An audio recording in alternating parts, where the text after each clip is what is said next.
Now, our discussion on rising inflation continues where we left off with Nigerian households and how they can manage increasing price pressures. Here is Oladele yesterday on the pressure faced by households. Let's take a look. A lot of people are making very serious decisions, considering should we go out to eat or should we stay at home? There's food at home. Should we switch off the AC to conserve power? People are making adjustments. People are now going to the market to shop as against going shopping in the supermarket. Why? Because it is biting on everyone. The price pressure is a lot. Of course, we are hoping that things will get better, but for now, it's quite intense. We now turn to the investor side of the inflation discussion. How can investors create a sustainable portfolio to hedge against rising inflation? Our guest, Victoria Njimanze, is a Senior Fund Analyst, Afrinvest Asset Management, and joins me to discuss this further. Victoria, good morning. It's great to have you on the show. Good morning to you. Thank you for having me. You're most welcome. Now, from the perspective of investors, as inflation rises, of course, what would you say the demands are in terms of returns on investment securities? Okay, so typically when inflation rates are high, you see investors demanding higher returns for their money. And that is majorly because they're trying to take care of the diminishing purchasing power of money. So that basically means that what a certain amount of money could buy for you before now is not the same. So put in perspective, say you had 1 million naira last year. What 1 million naira could buy for you last year, this time last year, is not the same thing as what it can buy for you now. So to just compensate for that, you see investors typically seeking higher yields for their investments. Yeah, that's a very interesting perspective. It just puts makes everything in order. But let's look at the stock market. If we look at the NGX, which is up 33.61 as at close of trading, if I'm not incorrect on this yesterday. Headline inflation in March, 33.2%. Is the NGX alone enough to compensate investors for inflation, rise in inflation, to be more specific? Okay, like you rightly said, NGX closed at 3.6%, inflation is at 3.2%. So effectively, there's real returns there. So real return basically just means return adjusted for inflation. So if you look at it that way, there is a little bit of real return, but it is prudent for investors to always have a diversified approach to investing. So the goal here, or the aim, is not about beating inflation, is making sure that you are invested to reduce the impact of inflation, even if the potential return would not compensate you fully for the rise in inflation. That's very creative. I like how that's put together. But then how does one go about putting together a stock market portfolio that combines both dividend yield and capital appreciation? Okay, so when you're looking at dividend yield and capital appreciation, first off, the investor wants to understand the objective, what's the time frame, like time horizon. When you look at all of this, now looking at dividend yield more specifically, you want to look for companies that have consistently paid dividends, right? When you are picking up those companies, you also want to make sure that you're comparing them with their peers to make sure that they have more attractive dividend yield. And to calculate dividend yield is quite easy. You just need two things. You need the stock price, and then you also need the annual dividend that was paid per share. So when you do the annual divided by the stock price, you'll be able to get a dividend yield.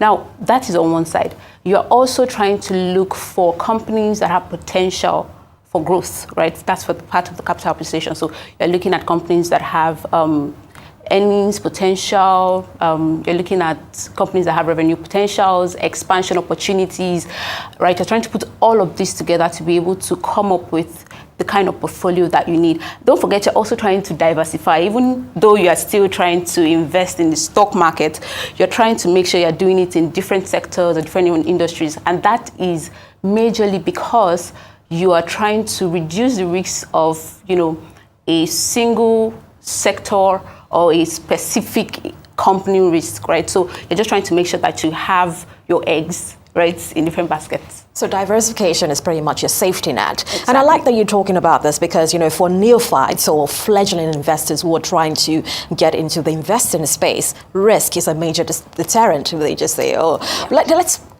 add some more color to what these risks are. Should I be investing in just one? What risks am I facing? Okay, so when you're trying to invest in the stock market, right, there are a lot of risks, but the primary one would be the market risk. So macroeconomic events and happenings would also affect how market behavior will play out, and in one way also influence how the performance of the stock will play. So you want to be up to speed or up to date with what is happening, talking about the macroeconomic condition of the country. You're also looking at company-specific risks, industry-specific risks. So when you're looking at company-specific risks, you're looking at case in point would be you have change in maybe the management, or maybe a product failure, or there are different things that could happen, maybe legal issues, right? And all of this could also affect how the share price would perform. So you're trying to look at all of these risks together to be able to have a way of putting together your investment decisions and making the right decisions. Right, so it's a collective overview of potential risks, Exactly. and you're pretty much indemnifying yourself against them collectively. Exactly. Well, let's move on to treasury bills now. Some people are very excited about this part. The last auction had stop rates ranging from, I don't want to give you the wrong figures, so about 16.24 to about 20.7%. From the last check. Can you define the true yield for our viewers, and is that enough to protect against inflation? Okay, so the yield that you see is the return that that investor is getting based on the purchase price and the face value. So treasury bills are usually sold at a discount to their face value, right? So what you're seeing as the yield is what you are getting effectively as the investor. And like you mentioned, inflation is at 3.2%. The current yield is around 26%, 27%, right? So it does not 100% cover for inflation. But like we have also pointed out before, the aim here is not to beat inflation. You're just trying to reduce the impact of inflation on your portfolio so that overall, you are better off. All right, so what about US dollar cash and US dollar securities? I know we're not trying to beat it, but in what ways could this even give us some sort of buoyancy against it? Okay, so investing in US security is also a very good way to navigate through your investment, right? But once you're able to build a diversified portfolio, I think you can pretty much say you're covered, right? So you're not just investing in the US market. You're in Nigeria, right? You also have inflation rate here, which is completely different from what is happening in the US. So you want to take all of that into the books when you're trying to, build your portfolio, and you're diversifying across different markets, across different sectors also. All right, Victoria, I'm going to ask you to spoon feed us a little bit. Could you give us a clear example of what an appropriate portfolio should look like? Just an example. Okay, so I know today a lot of people would have heard diversification, and maybe some people are already tired of hearing about diversification, but it is quite important that people understand that they have to allocate. There's asset allocation. You have to diversify your portfolio. It is important. So you are going to have some sitting in fixed income market. You mentioned treasury bills. We are seeing yields at levels that we have not seen in a long time. I remember January this year, the yield on 1-year note was around 9 to 13%. And now, this is just April, we are seeing it at around 26%. So that's quite impressive. And that's why we're always saying people should take advantage of what is currently happening in the fixed income market, right? You're having some of fixed income, you're having some in stock markets in different sectors. So you're trying to make sure that you have investment allocated across different asset classes. So you're having a mix of assets. But, even if you cannot do this by yourself, we always have your financial advisor to help you hold your hands through the entire process. Yeah, that's always refreshing to know, because many times that's the best way out, isn't it? Yeah, until one can do it themselves. But now with inflation still climbing, I'm going to ask you to look into your crystal ball here. Do you still see the MPC still raising rates at the next meeting in May? And what would this mean for the money market and fixed income securities? Okay, so far this year we've seen 2 meetings. At the first meeting, MPC raised rate by 400, and the next one they raised by 200 bips. And so far we have seen 600 bips.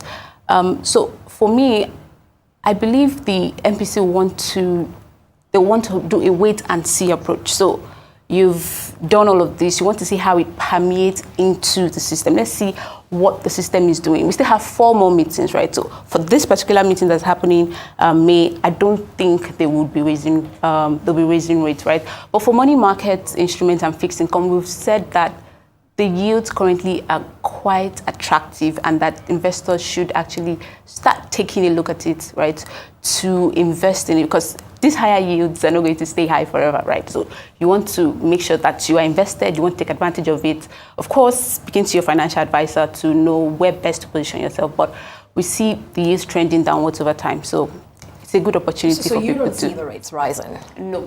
For the reasons that you've highlighted? No. If at all, rates will be going up for the year, I'm not seeing anything higher than 100 bips to close out the year. But for the next meeting, I think it will just be a wait and see approach. Let's see how all of what they've done so far is reflected in the What would system. you say would you like to comment on what past meetings have been like in terms of what the decisions from those most recent ones are in relation to... So before now, we've always heard of cases where people say that transmission mechanism not really had a smooth transmission mechanism, right? So you see rates going up at the MPR, and you're not seeing it translate into the markets. There's something that we always say, that fundamentals will always win, right? Because it reflects market reality. Now we are seeing MPR rates going up. We are seeing it translate in we're also seeing it translate in treasury bills, right? And other instruments in fixed income markets, bonds, even savings bond. The savings bond for this year, the 2 and 3 year, we saw it 16 and 17%, which is quite high compared to where we used to see it before. So now we are seeing a more smooth transmission in terms of how all of the policies they are playing, how the system is going to pick it. So that's why we're saying for now, we just expect them to, just let them even see how all of it is playing in the market. All right, cautious optimism there. Victoria, I want to thank you so much for coming on the show today, and I will be giving you a call when I'm ready to take that plunge.